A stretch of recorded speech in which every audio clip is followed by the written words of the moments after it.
नमस्कार। आज हम एक बहुत ही गहरे, शायद कुछ हद तक बेचैन करने वाले विचार पर बात करेंगे। ये एक स्रोत से आता है जिसका शीर्षक है मृत्यु से पहले आत्मज्ञान। और इसमें एक पंक्ति है जो मुझे सोचने पर मजबूर कर गई। हम मरने से ठीक पहले तक अपने वास्तविक स्वरूप को नहीं जानते हैं। हाँ, नमस्कार। ये लाइन वाकई चौंकाती है ना, जैसे कि पूरी जिंदगी हम किसी और ही धुन में नाच रहे हों और असली गाना बिल्कुल आखिर में सुनाई दे। बिल्कुल बिल्कुल। तो आज का हमारा इरादा है कि हम इसी विचार की गहराइयों में उतरें। स्रोत बताता है कि कैसे जिंदगी हमें तरह तरह की भूमिकाओं में, उम्मीदों में उलझाई रहती है, और शायद हमारा जो असली मैं है वो कहीं कहीं पीछे छूट जाता है। तो चलिए इसे खोलते हैं जरा। हाँ, तो शुरुआत होती है जीवन की भागदौड़ से, है ना। स्रोत का कहना है कि हम सब किसी न किसी लक्ष्य के पीछे भाग रहे होते हैं, समाज के दिए हुए मुखौटे पहनते हैं।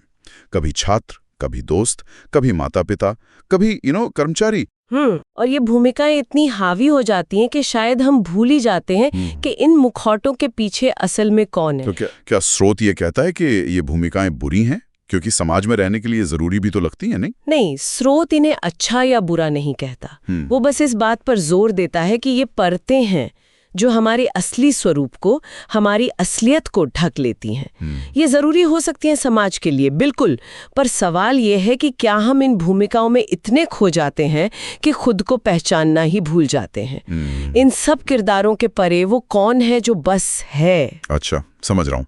तो अगर जिंदगी हमें ऐसे किरदारों में उलझाए रखती है, तो फिर स्रोत के हिसाब से मौत के वक्त ऐसा क्या खास होता है? यहाँ पर बात थोड़ी और दिलचस्प हो जाती है। हाँ, यहीं पर स्रोत का तर्क मजबूत होता है।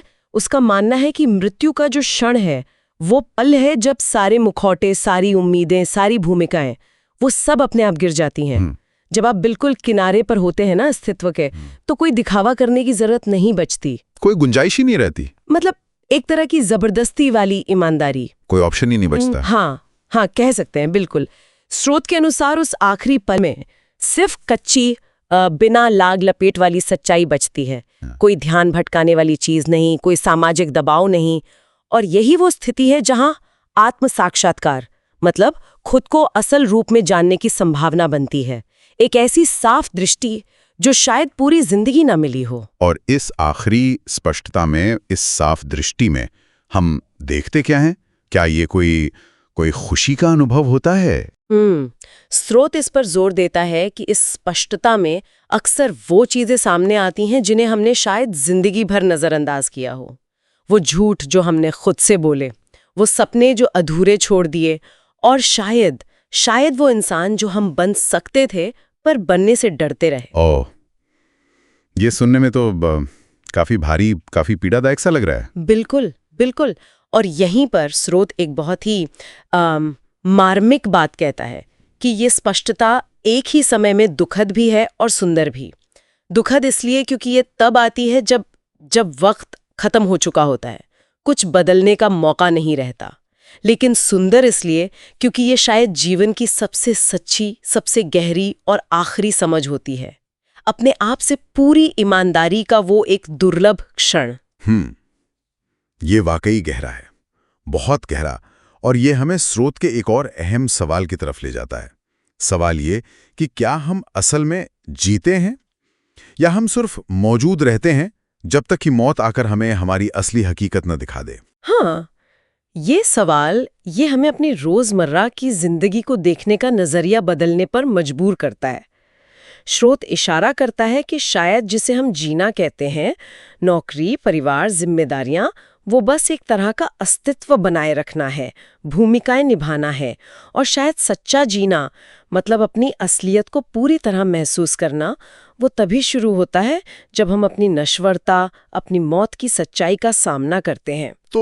तो अगर मैं इसे समेटने की कोशिश करूं, तो इस स्रोत का सार ये है कि मौत का सामना शायद आत्मखोज का सबसे ताकतवर ट्रिगर हो सकता है, एक ऐसा आईना जो हमें वो दिखाता है जो हम जिंदगी भर शायद देखना ही नहीं चाहते थे। हाँ बिल्कुल, स्रोत का मुख्य विचार यही है। ये हमें जीवन की क्षणभंगुरता पर और प्रामाणिकता यानी ऑथेंटिसिटी के सवालों पर सोचने को मजबूर करता है। और ये हमें और हमारे श्रोताओं को एक विचार के साथ छोड़ जाता है जिस पर वो खुद मनन कर सकते हैं। बिल्कुल, और वो विचार ये है कि अगर असली स्व का एहसास हमें बिल्कुल आखिरी पलों में ही होता है, तो क्या उस पल का इंतजार किए बिना इसी जिंदगी में अभी ज्यादा ईमानदारी से, ज्यादा सच्चाई से जीने का कोई रास्ता खोजा जा सकता है? क्या हम उन